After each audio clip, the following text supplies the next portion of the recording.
नमस्कार जी चेयरमैन साहब। नमस्कार जी। आज नगर पालिका हाउस की मीटिंग हुई जी। उस मीटिंग में कितने एजेंडे पास हुए जी? क्या क्या एजेंडे हुए जी? किन एजेंडों पर चर्चा हुई? थोड़ा बता डिटेल ऐसे में। वार्ड के जो पार्षद हैं उन्होंने विकास कार्यों के अनेकों एजेंडे दिए हैं, जिनमें गलियों के निर्माण की बात है, चाहे पार्कों के सौंदर्यकरण की बात है। सभी ने अपने अपने वार्ड के एजेंडे रखे, चाहे बिजली से संबंधित थी या B&R से विभाग से पब्लिक हेल्थ से रिलेटेड थी, सभी बातें आई। और B&R के अधिकारी और इसके बिजली बोर्ड के भी अधिकारी आए हुए थे और पब्लिक हेल्थ से भी आए हुए थे। तो मुख्य एजेंडे जो विकास कार्यों को लेकर के थे और सबसे बड़ी जो समस्या सभी पार्षदों की निकल के आई वो सीवरेज और पानी की व्यवस्था को लेकर के थी, जिसकी सभी पार्षदों ने पब्लिक हेल्थ डिपार्टमेंट की निंदा करी। और इसका ये प्रस्ताव भी पार्षदों द्वारा दिया गया है कि पब्लिक हेल्थ डिपार्टमेंट की जांच विजिलेंस से कराई जाए, क्योंकि लगभग विधायक जी जैसा कि बता रहे थे भाई 100 करोड़ के आसपास बरवाड़ा को मिले। और उसमें हम देखते हैं कि सीवरेज और पानी की बात ही आप देख रहे हो, हर गली के अंदर जहाँ पे सीवरेज की व्यवस्था सीवरेज डाला हुआ है, काफ़ी गलियों में, लगभग ही गलियों में आप देख रहे हो कि पानी खड़ा हुआ है। और इसी प्रकार से जहाँ तक पीने के पानी की बात है, तो पीने का पानी लोगों की आंखों में आ गया, लेकिन पीने की पानी की व्यवस्था बड़ी चरमराई हुई है। तो इसको लेकर विधायक जी से भी अपील करी गई और सभी पार्षदों ने कहा कि इस विभाग के अंदर इतना पैसा आने के बावजूद और काम नहीं हो रहे, पानी नहीं मिल रहा, सीवरेज की व्यवस्था सही नहीं है, तो विजिलेंस जांच करवाने के लिए हाउस के अंदर प्रस्ताव रखा गया और सर्वसम्मति से यह प्रस्ताव पास भी हुआ। और B&R के जैसे अतिक्रमण को लेकर के थी, जो मेन रोड है, चाहे CHC रोड है, हांसी रोड है और हिसार टोहाना रोड है, जैसे बड़े बड़े लोगों ने चबूतरे बनाए हैं, तो निरंतर बाजार के लोगों की भी मांग आ रही थी। आप देख रहे समय समय पर शिकायतें आ रही हैं, लोगों ने इतने बड़े बड़े चबूतरे निकाल लिए। इसके ऊपर B&R के जो अधिकारी हैं तो इनको उसकी तरफ से आदेश दिया गया प्रस्ताव पास करके कि ये सभी चौतरे गिराए जाएं और गिराने का जो पैसा है, जिन्होंने बड़े चौतरे निकाल रखे हैं और आम जन को जिसके अंदर दिक्कत आ रही है, तो उन चौतरों की तुड़वाई का पैसा भी उन्हीं से लिया जाएगा और मुकदमा भी दायर किया जाए। ऐसी सभी पार्षदों की ओर से उसके अंदर प्रस्ताव। और जहाँ टेम्परेरी अतिक्रमण है, चाहे रेडी हैं या मान लिया सामान जैसे आगे निकाल लेते हैं, तो थोड़ा सा रेडी पीछे हो जाए, सामान की एक लिमिट रहे। वे 2-4 फुट होता है, दुकानदार को कोई इमरजेंसी है तो वहाँ तक नाले से पीछे तक रखे, कोई बात नहीं होती। लेकिन कुछ दुकानदारों ने बिल्कुल अनलिमिटेड काम कर लिया, तो इसको लेकर भी हाउस में सभी पार्षद एक मत हैं कि सामान को रखने ना दिया जाए और इनके खिलाफ सख्त से सख्त कार्रवाई करी जाए। और ऐसे ही हमारे जैसे शहर का सौंदर्यकरण, जैसे आप धीरे धीरे देखते जा रहे हो भाई, शहर बढ़ रहा है सुंदरता की ओर, चाहे मेन रोड पे चौकों के नवीनीकरण की बात आई या नए बनाने की बात आई। और इसी तरह कुछ पार्षदों ने रखा कि सेल्फी पॉइंट बनाए जाएं। जैसे आप पीछे देख रहे थे, बंसल हॉस्पिटल के पास एक कूड़े का ढेर लगा हुआ होता था, वहाँ भगवान परशुराम का चौक का नामकरण किया गया और मूर्ति लगी वहाँ पे। जब सड़क बनेगी तो एक तरह से सेल्फी पॉइंट होने वाला ही काम हो जाएगा, क्योंकि इतना डंगा वहाँ रहता था। तो इसी प्रकार से शहर के सौंदर्य के लिए ये सारे मांगे रखी गई। जो व्यवस्था जो सफाई की है, तो सफाई के लिए हमने जैसे लोडर पहले खरीदा हुआ है, लोडर अभी चल भी रहा है वर्तमान में, आपने देखा होगा। तो जो समस्या 50 आदमी मिलके दूर नहीं कर पाते, वो लोडर की वजह से आप रोड देखते हो, लोडर से साफ 2-3 घंटों में, 4 घंटों में हो जाता है। तो लोडर नए लाने की बात करेगी। रोड स्वीपिंग मशीन के लिए भी प्रस्ताव किया गया, जो आप निगम में देखते हैं, चाहे बड़े नगर परिषद के एरिया में देखते हैं, जो रोड स्वीपिंग मशीन चलती है, वो हाउस में एक मत से पास हुआ कि रोड स्वीपिंग मशीन भी ली जाएगी। इसी प्रकार से जैसे छिड़काव के लिए, पौधों की साफ सफाई के लिए, पौधों को पानी लगाने के लिए, जैसे गर्मी में पानी का छिड़काव आपने होते हुआ देखा होगा, वाटर स्प्रिंकलर मशीन, वो भी खरीदने की बात रखी थी। वो भी प्रस्ताव सर्वसम्मति से पास हुआ। और जो बेसहारा पशु घूम रहे हैं, बेसहारा पशुओं के लिए हमने नगर पालिका के सभी पार्षद एक मत से प्रस्ताव पास किया गया सर्वसम्मति की, इनको पकड़कर नांदीशाला में या गौशाला में वहाँ छुड़वाया जाए। यह प्रस्ताव भी नगर पालिका की आम बैठक में पास हुआ। और जो कॉन्ट्रैक्टर, जो हमारी मुख्य दिक्कतें आ रही थी, कॉन्ट्रैक्टर हैं कुछ भी लंबा समय हो जाता है, जैसे समय सीमा मान लिया 6 महीने 8 महीने निर्धारित नगर पालिका द्वारा टर्म एंड कंडीशन में करी गई, तो उनको वो कंडीशनों के हिसाब से समय पे पूरा नहीं करते। कुछ ऐसे भी मामले आए कि जिनको 4-4, 5-5 साल हो गए, जैसे वार्ड 19 की एक पार्क है, कॉन्ट्रैक्टर द्वारा लिया गया, लगभग उसको 5 साल के बावजूद भी पूरा नहीं किया गया। इसी प्रकार के 3-4 अन्य ठेकेदार भी इस प्रकार से थे जिनको काम 6 महीने की अवधि मिली और वो 1-1 साल 1.5 साल में भी काम पूरा नहीं कर पा रहे। तो इससे सरकार की भी छवि धूमिल हो रही थी और नगर पालिका की छवि भी धूमिल हो रही थी। तो इनके खिलाफ इनको ब्लैक लिस्ट करने का भी एक प्रस्ताव डाला गया और जो सर्वसम्मति से पास हुआ। इसी प्रकार से अन्य भी काफ़ी एजेंडे हैं, मतलब एक एक करके बताएं तो वेलकम गेट जैसे बनाने की, वेलकम गेट बनाने के बारे में कंसल्टेंसी हायर होती है, जैसे मतलब कंसल्टेंट हायर होते हैं, तो वो किया जाएगा। सभी रोडों पे वेलकम गेट जल्दी लगाए जाएंगे और पौधा लगाने का कार्य भी जो बाईपास टू बाईपास, उसके लिए भी विधायक जी की ओर से एजेंडा रखा गया और सभी पार्षदों की ओर से भी एजेंडा रखा गया कि जो बीच में है ना पौधे लगवाए जाएं, सुंदर पौधे लगवाए जाएंगे, उसको के लिए प्रस्ताव पास हुआ है। मतलब सभी पार्षदों को जहाँ भी चाहे कम्युनिटी सेंटर की जगह मिलती है, कई पार्षदों ने कम्युनिटी सेंटर की जैसे बात रखी, अगर जगह मिलेगी तो वो भी प्रस्तावित हैं, वो भी बनाए जाएंगे। अब रोडों की ज़्यादातर पार्षदों ने सीसी रोड बनाने की मांग रखनी शुरू कर दी है, तो इस पर भी सारी चर्चा ही आगे ना सीसी के रोड बढ़ाने पर ज़्यादा जोर दिया जाएगा। आप देख रहे हैं कोई इंटरलॉक का रोड है तो 5 साल में ही दोबारा बनाने की दिक्कत आ रही है, तो लोग ऊपर उबड़ खाबड़ करके ऊपर नीचे कर लेते हैं।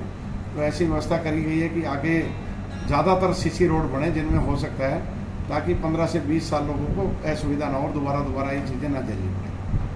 प्रधान जी, जो अनऑथराइज एरिया हैं उनमें सड़कों का कार्य रुका हुआ है और दूसरा वहाँ धर्मशालाएं वगैरह बन रही हैं, तो सड़क क्यों नहीं बन रही वहाँ जो अनऑथराइज एरिया है? ऐसे आप देख रहे हैं जो अनऑथराइज की बात जहाँ तक आई है, वो पहले तो सारे काम सभी समुद्री चलते थे, कभी कोई दिक्कत आई नहीं। ये तो अब पोर्टल से व्यवस्था हुई पोर्टल की, तब ये पोर्टल के ऊपर अनऑथराइज दर्शाए गए। तो बरवाड़े की थोड़ी व्यवस्था ये है कि नगर पालिका की ज़मीन पर यानी पंचायत के समय से लोग 60-70 वर्षों से बैठे हुए हैं। उन एरियो में अधिकारियों द्वारा विकास कार्य बंद किया गया, जो कि बड़ा निंदनीय काम है। जो कार्य 70 वर्षों से चल रहे थे उनको रोक देना और आम जनता के साथ नाइंसाफ़ी है, मैं कह दूँ, जहाँ पे स्लम बस्तियाँ हैं उन्हीं में काम रुक गया। एक और तो सरकार प्रयास करती है कि गरीब आदमी को, आम आदमी को प्लाट देने का काम किया जाए या सुविधाएं देने का काम किया जाए। यहाँ पता नहीं सरकार को क्यों नहीं समझ में आया कि बरवाड़ा की व्यवस्था जहाँ पे लोग बस रहे हैं वहाँ सुविधा से उनको वंचित कर दिया। ये बड़ा ही अजीब कारण रहा। तो हमने विधायक जी से इस मामले में अपील करी कि माननीय विधायक जी, आप हरियाणा की सबसे जो बड़ी पंचायत है उसके सदस्य हो, तो आपको विधानसभा में ज़ोर शोर से आवाज़ उठानी चाहिए, क्योंकि जो हमारी आवाज़ होती है वो तो विधायक या मंत्री तक पहुंचती है और आपकी आवाज़ पूरे हरियाणा सदन के अंदर जब गूंजती तो अवश्य ही ये मामला हल हो जाता। और अब भी जैसे ही सत्र शुरू होगा तो हमने अपील करी है इस मामले को ज़ोर शोर से उठाएं। और राम अप्रूव्ड का जो मामला है, हो सकता है MLA साहब से ये रिक्वेस्ट करिए पर्सनली कि सभी पार्षद बरवाड़ा के नगर पालिका के मिलने के लिए CM साहब से तैयार हैं। आप समय लीजिए, स्पेशल समय लेने के बाद सभी नगर पालिका के पार्षद हम सभी मुख्यमंत्री जी से मिलेंगे। अगर फिर भी हमारा कोई हल नहीं हुआ, फिर कड़ा फैसला लेने पर सभी पार्षद नगर पालिका मजबूर है। सुना है इस मीटिंग में जन स्वास्थ्य विभाग का कोई भी अधिकारी नहीं आया, इस बारे में क्या कहना चाहिए? देखिए, जन स्वास्थ्य विभाग का SDO तो सस्पेंड है और वर्तमान में JE है, और एक्शन को भी मैंने फ़ोन किया और पहले अलर्ट पे कहा भी था। तो लेकिन उन्होंने, उनको पता है कि बरवाड़ा के अंदर जो मुख्य समस्या है वो पब्लिक हेल्थ डिपार्टमेंट को लेकर के, इस करके जानबूझकर बहाना बनाते हुए कोई ना कोई निकाला। उन्होंने क्लैरिकल स्टाफ का बंदा भेज दिया जिसको ना कुछ किसी चीज़ के बारे में पता था और कोई जानकारी नहीं थी। जो भी पार्षद सवाल कर रहे थे, चाहे सीवरेज संबंधी हो या इसकी पब्लिक पानी की संबंधी हो, तो कोई भी वो संतोषजनक जवाब नहीं दे पाए। तो इसका मतलब सभी पार्षद, मैंने पहले भी बताया है कि विजिलेंस जांच करवाने के इसके पक्ष में, और हाउस से एजेंडा पास हो गया, ऊपर जाएगा तो विजिलेंस जांच होगी। और सस्पेंड करने से अधिकारियों का कोई हल नहीं होता, तो इनकी डिमोशन करी जाए कि जब काम नहीं करता कोई अधिकारी, अगर वो नियम अनुसार कार्य नहीं कर सकता। आप बताइए, पुराना वाटर वर्क्स है जो लगभग 5 साल हो गए उसको चलते हुए, 5 साल के दौरान उन व्यक्ति जो पब्लिक हेल्थ के अधिकारी हैं 5 साल से वाटर वर्क्स को पानी की सुविधा मुहैया नहीं करा सके। आप देख रहे हो, और जो टैंक बनाया गया उसके अंदर पानी जितना आता है तो नीचे ज़मीन में चला जाता है, सोख लेता है, पानी कहाँ जाता है पता नहीं, यानी टैंक लीकेज है। मतलब इतनी ख़राब व्यवस्था हमारी मिली। 5 साल के अंदर भी पब्लिक हेल्थ डिपार्टमेंट अगर 2-3 वार्डों को एक पब्लिक का मतलब ये कहते हैं वाटर वर्क्स का निर्माण नहीं कर सका, तो इससे ज़्यादा निराशा की बात क्या हो सकती है। हमने इसके लिए विधायक जी को कहा है कि इनके खिलाफ सख्त कार्रवाई हो, इन अधिकारियों का प्रमोशन की बजाय डिमोशन किया जाए और सस्पेंड करना कोई हल नहीं है, और रिकवरी इनके ऊपर डाली जाए। भी आपने जैसे आपने देखा भी होगा समय समय पर सीवरेज की लाइन की बात आई थी, मैंने उठाई भी बार बार, ये सीवरेज लाइन छोटी है तो अधिकारी द्वारा विधायक जी को गुमराह किया गया कि 2 लाइनें डाल दीजिए अब पानी निकल जाएगा, लेकिन बावजूद उसके भी दोनों सीवरेज लाइनें हैं आज तक भी शुरू नहीं है। अगर चालू होती तो पंप ना लगाने पड़ते। आप देख रहे हो आज भी पब्लिक हेल्थ की मोटर जो ये पेट्रोल पंप है उसके सामने रखी हुई है, वो इसका प्रमाण है कि सीवरेज व्यवस्था पहले मोटर से लिफ्ट पानी को किया जाता है। पार्षदों और अधिकारियों के बीच भी कोई नोकझोंक हुई थी इस मीटिंग में? कोई ऐसे पार्षद हर कोई अपने अधिकारों के लिए लड़ता है और अपनी मांग करता है। जब उसको लगता है कि कहीं ना कहीं मेरे साथ नाइंसाफ़ी हो रही है या कोई अधिकारी काम नहीं कर रहा, तो निश्चित रूप से थोड़ी नोकझोंक होती है। और अधिकारी अपना पक्ष रखते हैं, पार्षद अपना पक्ष रखता है, तो कहीं ना कहीं ये सामने निकल के आया है कि सभी जो दिखते हैं, देखो पार्षदों के ऊपर काफ़ी दबाव होता है वार्ड वासियों का।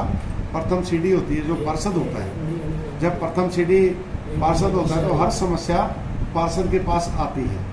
तो पार्षद जब लेके जाता है, वो अगर काम सही नहीं होगा, काम नहीं होगा, तो पार्षद को थोड़ा महसूस होता है क्या उसको वार्डवासी मतलब भला बुरा भी कहते हैं। तो इसलिए ये चीज़ें भी सरकार को इस ओर संज्ञान लेना चाहिए।